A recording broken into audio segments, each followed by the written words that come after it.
श्री राधे। यदि हम मटर का एक बीज धरती में बो देते हैं तो उस एक बीज से ही मटर का पौधा उत्पन्न हो जाता है। उस पौधे में सैकड़ों फलियां लगती हैं, फिर उन फलियों से हजारों मटर के बीज बन जाते हैं। इसी प्रकार हमारी एक छोटी सी शुभ या अशुभ क्रिया, शुभ या अशुभ संस्कार हजारों शुभ या अशुभ के बीज तैयार कर देते हैं। इसके साथ ही जैसे उस मटर के एक बीज को यदि हम काम में न लें, यूं ही पड़ा रहने दें, बहुत दिनों तक जल से उसका संपर्क नहीं होने दें, तो धीरे धीरे उसके अंकुरित होने की शक्ति भी नष्ट हो जाती है। वैसे ही हमारे शुभ या अशुभ संस्कारों को यदि हम क्रियात्मक रूप नहीं दें तो वे धीरे धीरे सब विनष्ट होने लगते हैं। यही नियम है। इस नियम को ध्यान रखकर ही हम अपनी दिनचर्या बनावें, जीवन की गतिविधि का निर्णय करें। हम चाहते क्या हैं?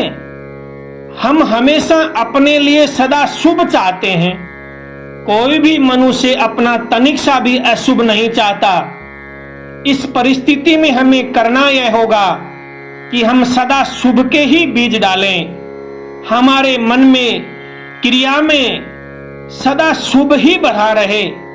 भूलकर भी एक भी अशुभ भावना या क्रिया हमारे जीवन में स्थान न है। साथ ही हमारा यह प्रयत्न भी हो कि हमारे जितने भी शुभ संस्कार हो वे यथासंभव अधिकाधिक क्रिया में परिणित होते रहें, तथा इससे विपरीत एक भी अशुभ संस्कारों को कभी व्यक्त होने का अवसर ही न दिया जाए, तब काम होगा। आज हमारी सबसे बड़ी आवश्यकता यही है कि हम हमारा शुभ चाहते हैं तो हमें आस्तिक बनना पड़ेगा। हम आस्तिक बने, प्रभु की सत्ता में हमारा विश्वास हो और यह विश्वास निरंतर बढ़ता ही रहे, क्योंकि इसी विश्वास की नींव पर ही समस्त शुभों की इमारत खड़ी रहती है। कहने को तो हम में से बहुत लोग अपने को आस्तिक मानते हैं, पर वह आस्तिकता कभी कभी अपने आप में धोखा देने वाली वस्तु बन जाती है।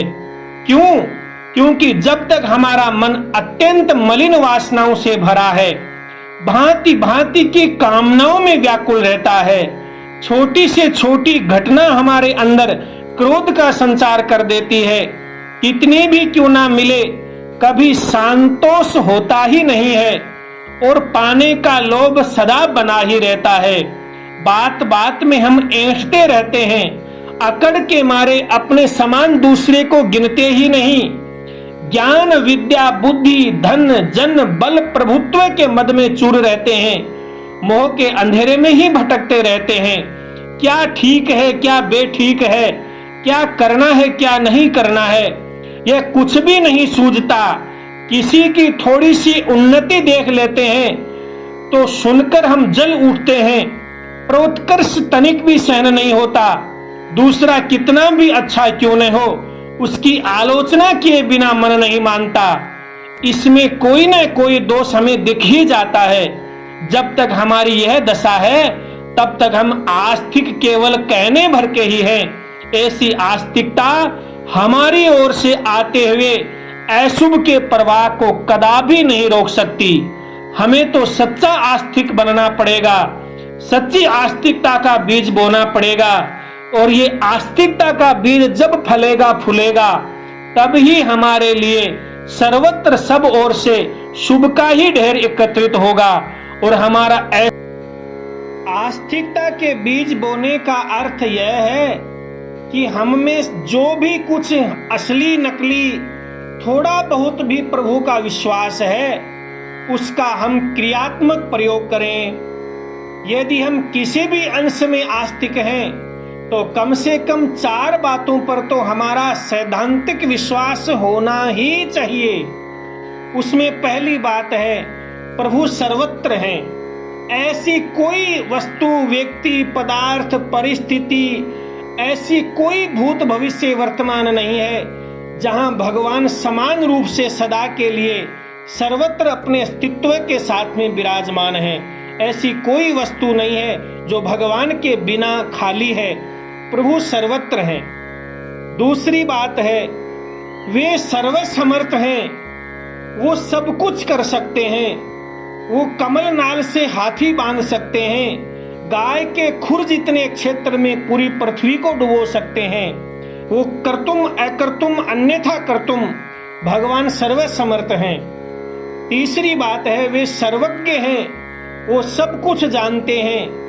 हम भूत भविष्य वर्तमान की कुछ नहीं जानते, लेकिन प्रभु भूत भविष्य वर्तमान की मन की सूक्ष्म से सूक्ष्म बात को भी वो जानते हैं, इसलिए वो सर्वज्ञ हैं। और इतने महान होते हुए भी चौथी बात है कि वो हमारे सहित समस्त जगत के सुहृद हैं, बिना स्वार्थ हित करने वाले हैं, बिना प्रयोजन जीव का मंगल करने वाले हैं। इन चार बातों पर हमारा दृढ़ विश्वास यदि होगा तो भी हम सच्चे आस्तिक बनने के मार्ग पर आगे बढ़ पाएंगे। सदा हरि शरणम।